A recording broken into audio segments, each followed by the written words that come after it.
સુરત પોલીસનું no drugs in Surat city અભિયાન અંતર્ગત એસઓજીને મળી મોટી સફળતા। અડાજણ હની પાર્ક રોડ પરથી સાઈરામ રો હાઉસમાં રહેતા આગમ ઉત્તમ પટેલને ત્યાં ડિલિવરી આપવા આવતાને ઝડપી પડાયો।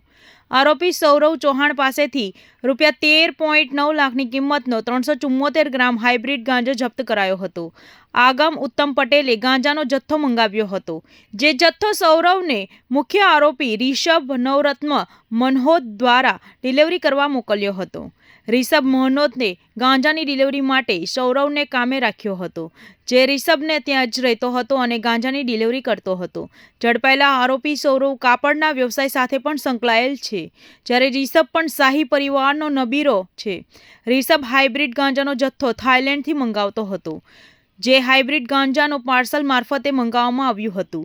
હાઇબ્રિડ ગાંજો શહેરની શાળા કોલેજના ટીનેજર્સને વેચવામાં આવતું હતું। એસઓજીની તપાસમાં થયો મોટો ખુલાસો।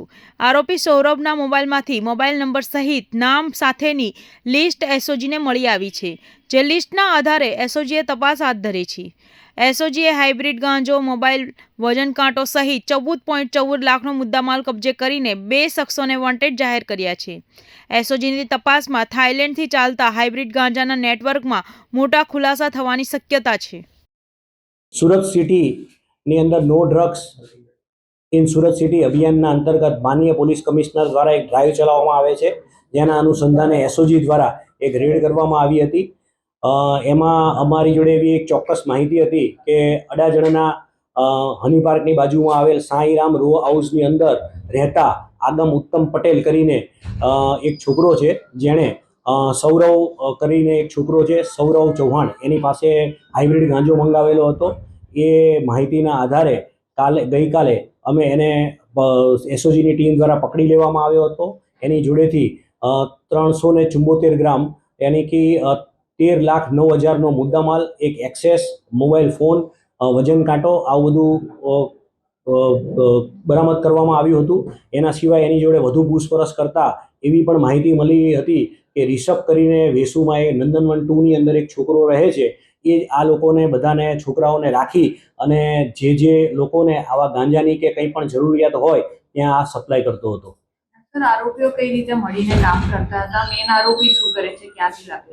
મેન આરોપી રિષભ મહનોત કરીને જે છે એ નંદનવન 2 વેસુ ખાતે રહે છે, અને એ જ આ જે અત્યારે આપણે જે સૌરવ નરેશકુમાર ચૌહાણને જે પકડ્યો છે એના ઘરે જ રહેતો હતો અને ત્યાંથી જ ડિલિવરી થતી હતી। આ જે રિષભ છે એના મોબાઈલની એની અમે તપાસ કરી આ સૌરવના મોબાઈલમાંથી, તો એની અંદરથી થાઇલેન્ડના મોબાઈલ નંબર મળી આવ્યા છે, અને થાઇલેન્ડથી જ આ પાર્સલ દ્વારા આ હાઇબ્રિડ ગાંજો મંગાવી અહીંયા બધાને વેચતો હતો। કયા લોકોને ટાર્ગેટ કરતા હતા વેચાણ માટે? હાલના સંજોગોમાં જોઈએ તો એ લોકોની જોડેથી અમને લિસ્ટ એવું મળ્યું છે કે એમાં ટીનેજર્સોનો આ હાઇબ્રિડ ગાંજાનો ઉપયોગ કરે છે। અમારા સુરત શહેર અને માનનીય પોલીસ કમિશનર સાહેબ દ્વારા પણ એક દરેક પેરેન્ટ્સને, વાલીને નમ્ર અરજ છે કે તમારા છોકરા રાતે ક્યાં જાય છે એનું પૂરેપૂરું ધ્યાન રાખો, અને આ હાઇબ્રિડ ગાંજો જે છોકરાઓ કે છોકરીઓ કન્ઝ્યુમ કરે છે એમના કપડાની અંદર આ ગાંજાની વાસ બેસી જતી હોય છે। તો જ્યારે સવારમાં આ કપડાને ધોવા મૂકો ત્યારે તમે એટલીસ્ટ ખાલી એ કપડાને ચેક પણ કરો। જો એવી વાસ કે એવું જણાઈ આવતું હોય તો તાત્કાલિક તમારે સુરત પોલીસને જાણ કરો। અમે એમની ઉપર કોઈ કાર્યવાહી નથી કરવાના, પણ એમને અહીંયા અમે એક રિહેબ સેન્ટર બનાવ્યું છે। એ રિહેબ સેન્ટરની અંદર એમની જોડે કાઉન્સલિંગ કરી અને આમાંથી કેવી રીતે બહાર નીકળે છે એનો પૂરેપૂરો અમે રસ્તો ગોતી આપીશું। સર, લિસ્ટમાં કેટલા ટીનેજર છે અને કઈ રીતે લેતા હતા? ડેલી લેતા હતા, વીકલી કે મંથલી, કોઈ પેકેજ તરીકે આપતા હતા લોકો? આ લોકોના જે નંબર અને એ છે એની અત્યારે હાલ અમે તપાસ કરીએ છીએ।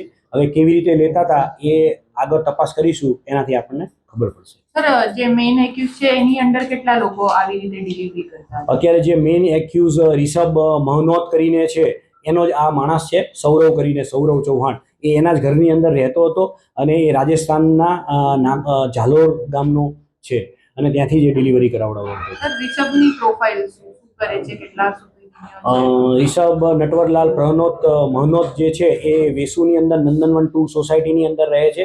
કાલે એસઓજી પોલીસ દ્વારા એના ઘરે પણ તપાસ કરવામાં આવી હતી, એ ત્યાં ઘરે મળી આવેલ નથી।